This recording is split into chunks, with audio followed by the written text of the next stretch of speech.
Xinjing जी। सहकर्मियों की बैठक से कब लौटोगी तुम? 3-4 दिनों में। हाँ। अपनी बेटी से भी मिलूंगी। जी आकी।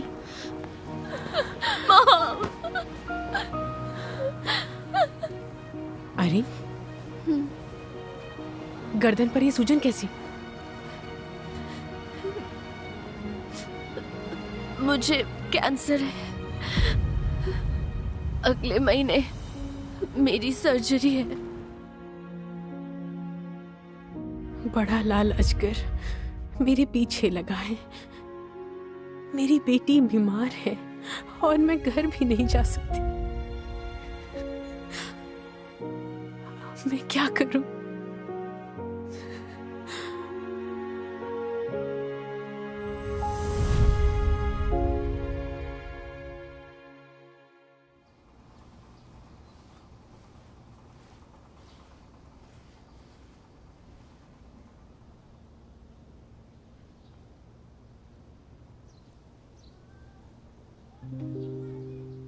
मैंने परमेश्वर के लिए अपने परिवार को त्याग दिया। उसे हमारी रक्षा करनी चाहिए। फिर मेरी बेटी को कैंसर कैसे हो गया? क्या परमेश्वर मेरी परीक्षा ले रहा है?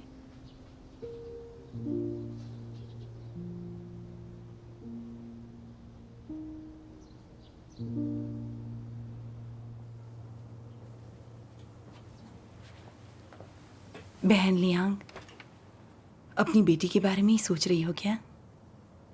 मुझे जियाकी की चिंता खाए जा रही है। पता नहीं परमेश्वर की क्या इच्छा है। उसे कैंसर कैसे हो सकता है? बेटी बीमार है और तुम घर नहीं जा सकती। ये बहुत ही दुखद है। मुझे परमेश्वर के इन वचनों का ख्याल आया।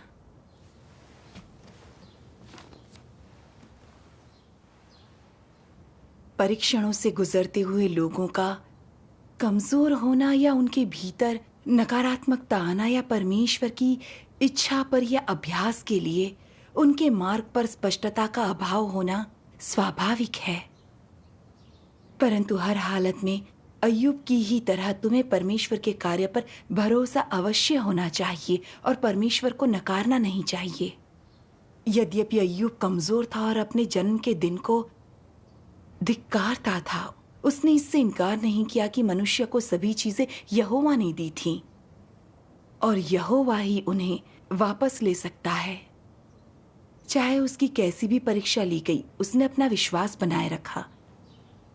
अपने अनुभव में परमेश्वर के वचनों से तुम्हारा शुद्धिकरण चाहे जैसा भी हो, परमेश्वर को इंसान से अपने लिए विश्वास और प्रेम की अपेक्षा है।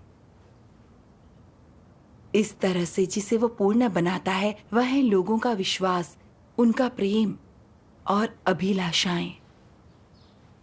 परमेश्वर पूर्णता का कार्य करता है जिसे इंसान न देख पाता है न महसूस करता है। इन परिस्थितियों में तुम्हारे विश्वास की आवश्यकता होती है। आमीन, आमीन। उसके कैंसर के बारे में सुनकर मैं पूरी टूट गई थी। मेरी आस्था अभी कच्ची है और आध्यात्मिक का छोटा है। जब हम परमेश्वर को सब सौंपते हैं तो मुश्किल घड़ी में वह हमें राह दिखाता है।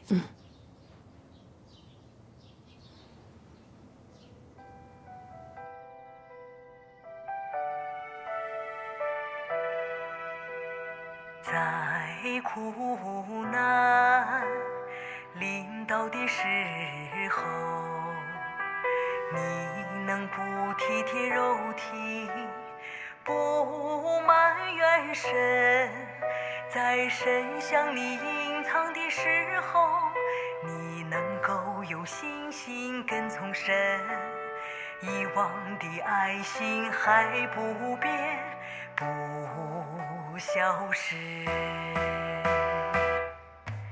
无论神怎么做，你都任神摆布，宁肯咒诅自己的肉体，也不埋怨神。临到试炼时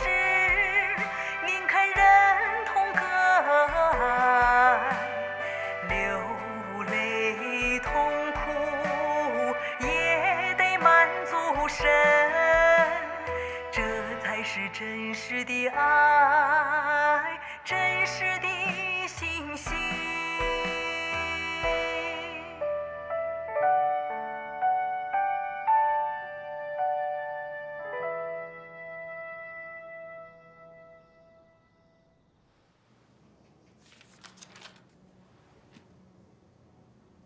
बहुत से लोग केवल इसलिए मुझ पर विश्वास करते हैं कि मैं उनको चंगा कर सकता हूं। बहुत से लोग सिर्फ इसलिए मुझ पर विश्वास करते हैं कि मैं उनके शरीर से अशुद्ध आत्माओं को निकालने के लिए अपनी शक्तियों का इस्तेमाल करूंगा।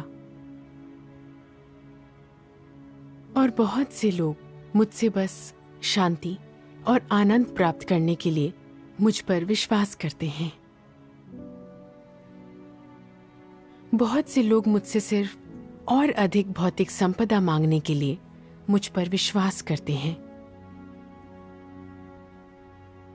बहुत से लोग मुझसे सिर्फ इस जीवन को शांति से गुजारने और आने वाले संसार में सुरक्षित और स्वस्थ रहने के लिए मुझ पर विश्वास करते हैं।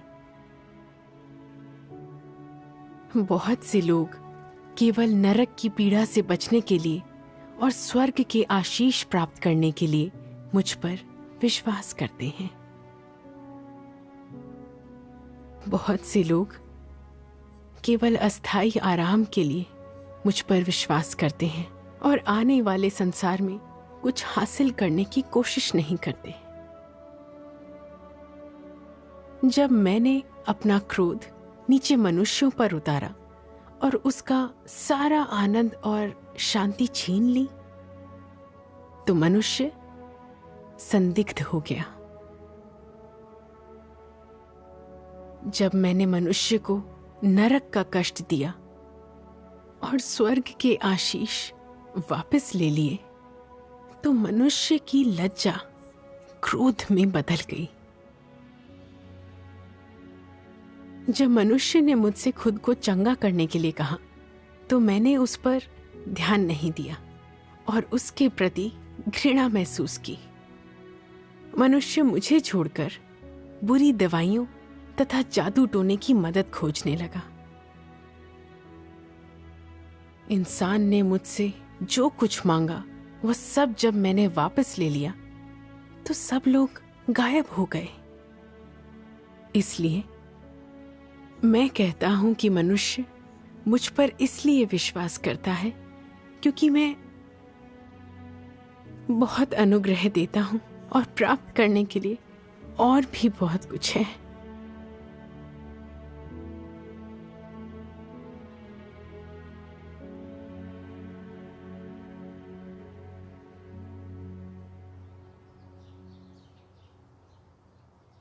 बेटी के कैंसर की सुनकर तो जैसे मुझे लकवा मार गया था। मैं कोई काम नहीं कर पाती थी। मन ही मन परमेश्वर से शिकायत करती। मैंने मुंह से ये नहीं कहा, तेरा ही काम कर रही हूं, तो तुझे तो मेरे परिवार की रक्षा करनी चाहिए। लेकिन मन में शक पैदा हो गया था, आखिर मेरी बेटी बीमार क्यों पड़ी। मुझे एहसास हुआ कि शिकायतों का मतलब है कि मैं परमेश्वर का विद्रोह कर रही थी। तो मैं समझी मेरा सारा काम और त्याग दूषित है और मैं आशीष पाने की कामना से ग्रसित थी। बेटी को कैंसर ना हुआ होता तो मुझे लगता कि मैं बहुत अच्छा कर रही हूं। परीक्षण ने मुझे पूरी तरह से उजागर कर दिया। परमेश्वर के प्रति मेरा प्रेम और समर्पण कहाँ है?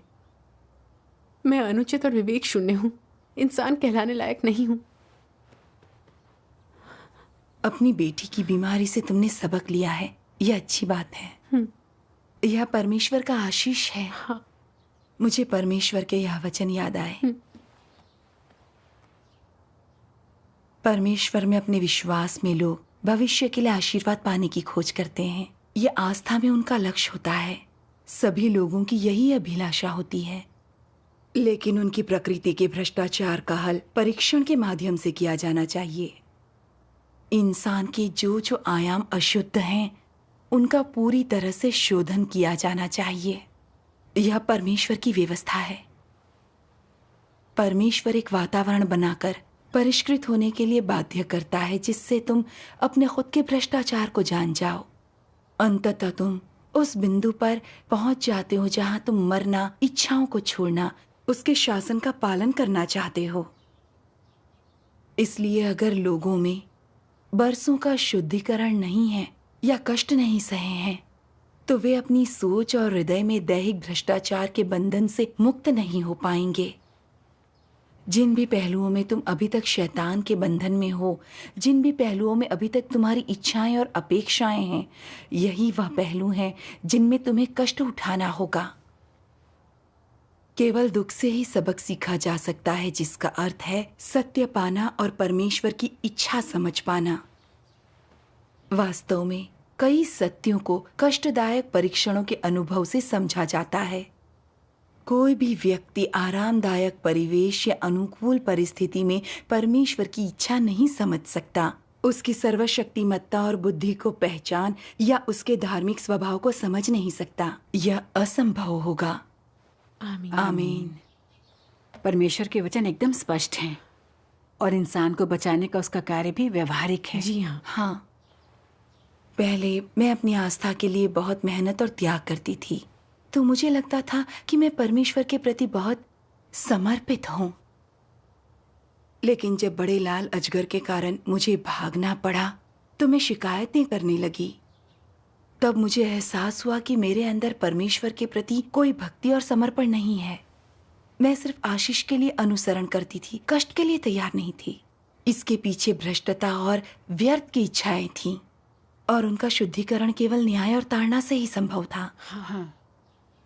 अगर मैं उनसे न गुजरी होती तो कभी अपना असली आकलन न कर पाती। राज्य की आशीषों पर ही हमेशा विचार करती रहती। यह विवेकहीनता होती। उस अनुभव से मैंने सीखा कि जीवन में आगे बढ़ने के लिए कष्ट और मुश्किलें कितनी लाभकारी हैं। ये तो सच है। मेरी बेटी के जरिए परमेश्वर मेरी परीक्षा लेकर मुझे उजागर कर रहा है, और ये मेरे उद्धार के लिए ही है। ये उसका प्रेम है और मैं परमेश्वर की आभारी हूँ। आमीन। परमेश्वर के वचनों को पढ़कर मुझे बहुत प्रेरणा मिलती है। इन पर नजर डालते हैं। लाओ मैं पढ़ती हूँ। अय्यूब ने परमेश्वर से किसी लेन देन की बात नहीं की और परमेश्वर से कोई याचना या कोई मांग नहीं की। सभी चीजों पर शासन करने के परमेश्वर के सामर्थ्य और अधिकार के कारण उसके नाम की स्तुति की। उसकी स्तुति अपने आशीषों या दुखों पर निर्भर नहीं थी। वह मानता था कि इंसान परमेश्वर से चाहे आशीष पाए या दुख, परमेश्वर के सामर्थ्य और उसका अधिकार कभी नहीं बदलेगा। और इस प्रकार व्यक्ति की परिस्थितियां चाहे जो हों, परमेश्वर के नाम की स्तुति की जानी चाहिए।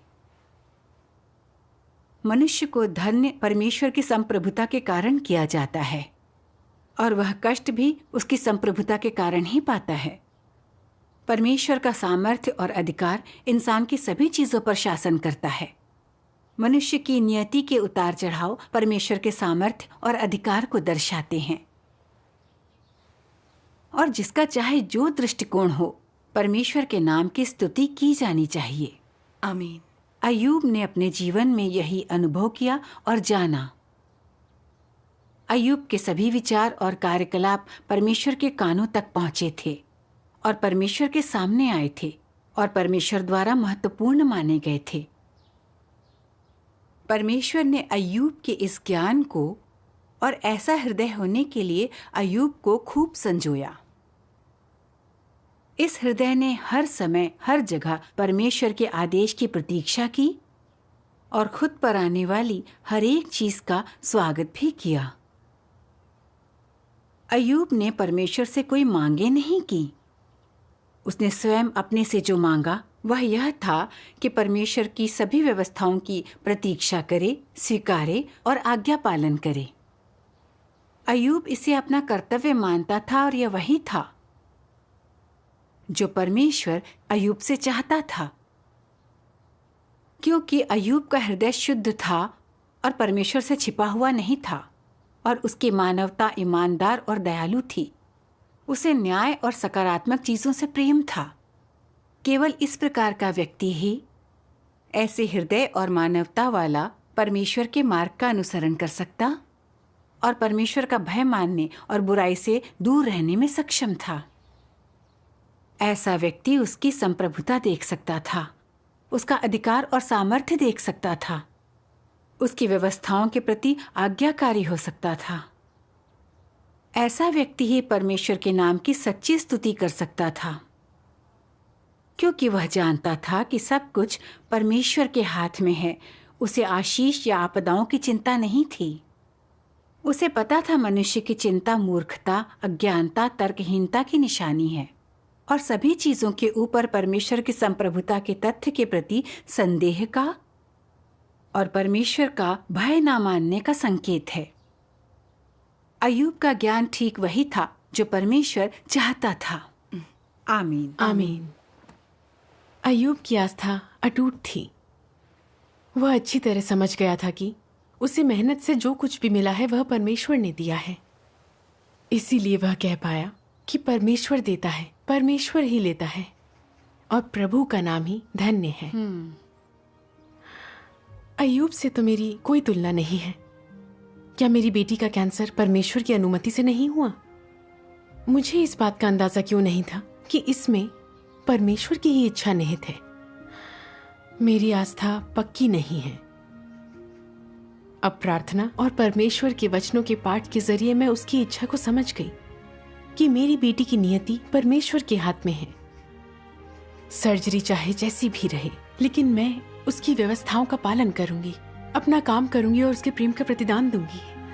परमेश्वर का धन्यवाद। परमेश्वर का धन्यवाद।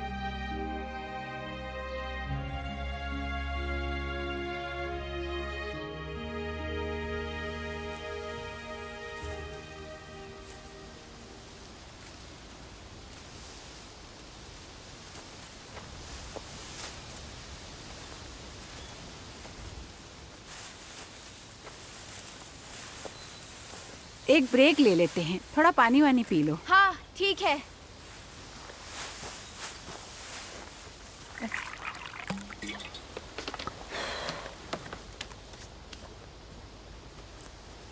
तुम्हारे घर से चिट्ठी आई है, सोचा शायद जरूरी हो तो यहीं ले आई। हाँ ठीक है।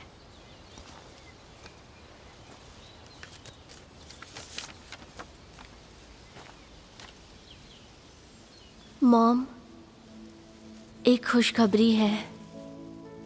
मेरी सर्जरी कामयाब हो गई। ऑपरेशन के दिन मैं डरी हुई थी। परमेश्वर से प्रार्थना करके ऑपरेशन की कामयाबी के लिए दुआ मांग रही थी कि सब ठीक ठाक हो जाए। प्रार्थना के बाद मुझे कोई डर नहीं लगा और धीरे धीरे मुझे नींद आ गई।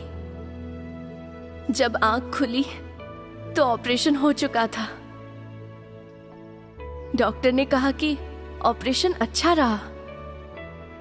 मेरी आंखों में खुशी के आंसू आ गए। मैं जानती हूं कि परमेश्वर मेरी रक्षा कर रहा था। मैं उसकी बहुत आभारी हूं। मॉम, आप चिंता मत करना। मेरी तबीयत में तेजी से सुधार हो रहा है, इसलिए निश्चिंत रहना। बस अपने काम पर और परमेश्वर के प्रेम के प्रतिदान पर ध्यान देना।